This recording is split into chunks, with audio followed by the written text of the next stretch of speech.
où on essayait de me faire bouffer du foie de veau. Voilà, ça m'a gravé profondément, ou du roast beef, enfin des viandes, ce qui fait que je suis devenu à moitié végétarien avec l'âge. Je crois que c'est ça, c'est un traumatisme en fait le premier souvenir, donc c'est pas un souvenir très heureux, je suis désolé. Ma fille est une excellente cuisinière. Faut dire qu'elle était à bonne école.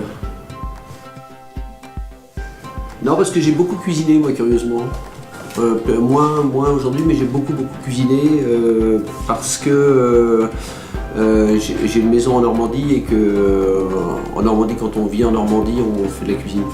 Enfin, pas du tout à Paris, parce qu'à Paris, on n'a pas le temps, on est occupé ailleurs, mais en Normandie, c'est une activité qui m'a beaucoup occupé. Donc aller faire le marché, choisir les produits, les cuisiner, chercher des idées de recettes.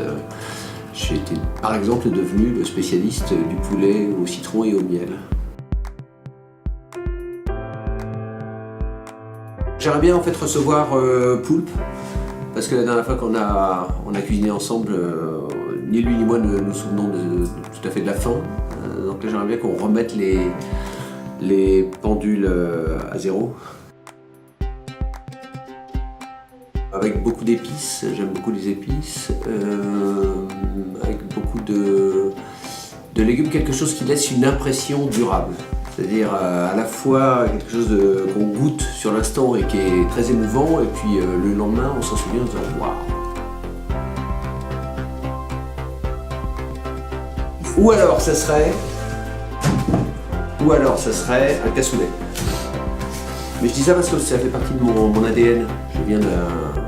Mes origines, c'est le sud-ouest de la France, et là-bas, le cassoulet, c'est quelque chose qui fait partie de la vie, qu'on mijote pendant des jours et des jours et des jours, et qui est absolument sublime.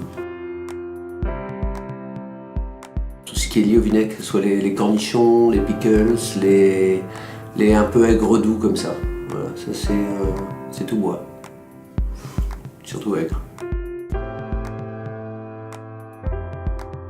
Moi, je soutiens le réchaud. Et vous ?